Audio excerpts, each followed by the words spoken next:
आज हम और हमारा देश जिन हालात परिस्थितियों से होके गुजर रहा है, उससे कोई भी अनभिज्ञ नहीं है।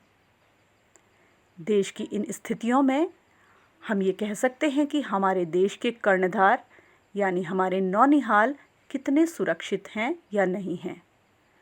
सत्यपथ न्यूज़ लंबे समय से आपकी मुलाकात कराता जा रहा है आपके लोकप्रिय नेताओं से, आपके जनप्रतिनिधियों से। आज सत्यपथ न्यूज़ इसी क्रम में आपको लेके जा रहा है कुछ नन्हे मुन्ने बच्चों के पास। आइए जानते हैं उन बच्चों के दिमाग में क्या चल रहा है आज की परिस्थितियों को लेकर, कोरोना को लेकर और इन हालातों को लेकर बच्चे क्या सोचते हैं, क्या समझते हैं। सत्यपथ न्यूज़ की इस पहल के लिए आप सभी का हम सहयोग चाहते हैं। आइए सुने और देखें क्या कहते हैं हमारे नौनिहाल। कोरोना एक महामारी है, वो एक इन्फेक्टेड इंसान से एक नॉर्मल इंसान में फैल सकती है। आप गवर्नमेंट के रूल्स फॉलो करें, बाहर जाएं तो मास्क पहने और सैनिटाइज़र यूज़ करें। आवश्यकता पड़ने में ही बाहर जाएं और बाहर किसी से भी मिले तो 2 गज की दूरी रखें। और आप बार बार अपने आँख, नाक और मुंह को ना छुएं। आप बाहर से आए तो अपने कपड़ों को चेंज करें और नहाएं और अपने हाथों को धोएं। और बच्चों से ये निवेदन है कि वो बाहर की चीज़ें ज़्यादा ना खाएं। सभी के समक्ष कुछ निवेदन करने जा रही हूँ। इस महामारी ने हमसे हमारे अपने छीन लिए हैं। इससे बचने के लिए वैक्सीनेशन, 2 गज की दूरी, बार बार हाथ धोइए, सैनिटाइजर का प्रयोग करें, मास्क पहने। मास्क 3 लेयर या 3 लेयर से ज़्यादा होना चाहिए। मास्क को अपनी पूरी नाक तक कवर करके पहने और अपने गंदे हाथों से अपनी आँख, नाक और मुंह को ना छुएं। आप कहीं भी बाहर से आए तो अपना स्नान कर ही अपने बच्चों के पास जाए। और वैज्ञानिक व जानकारों के हिसाब से इसकी तीसरी लहर भी बहुत जल्द आने वाली है। ये हम बच्चों पर बहुत असर करने वाली है। इसलिए जब भी बच्चों की वैक्सीनेशन आए, बच्चों को वैक्सीनेशन कराएं, बार बार हाथ धोते रहिए। जब हम सुरक्षित रहेंगे तभी तो भारत सुरक्षित रहेगा। धन्यवाद। कोरोना जो है बहुत बड़ी बीमारी है जो कि वहाँ चमगादड़ों से फैलती है, एक से दूसरे में ट्रांसमिट होती है। ये जो आप देखते हैं, हमने पहले रूप से ज़्यादा स्ट्रॉन्गर आपका ये सेकेंड वेव है, इसमें ये बहुत स्ट्रॉन्ग है। उससे ये हमारे रेस्पिरेटरी सिस्टम को डिस्टर्ब करता है जो कि हम अपनी ज़िंदगी खो बैठते हैं। ये वुहान शहर से आकर के इसने पूरी दुनिया को तबाह कर दिया।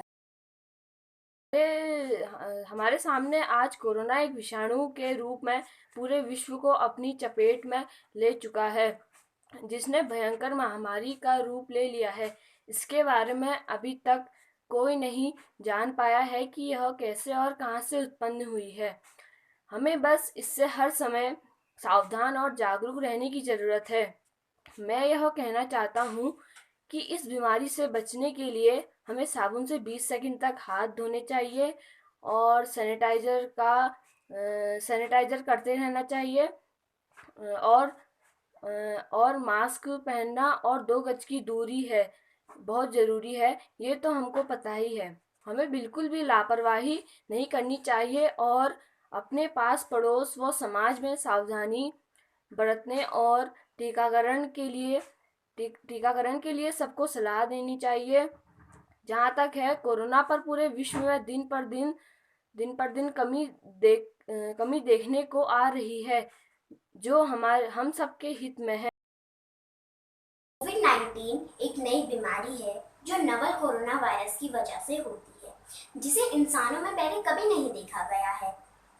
कोरोना वायरस का उद्गम चीन के वुहान शहर से 2019 में हुआ और इसका संक्रमण धीरे धीरे पूरे विश्व में फैलता चला गया है।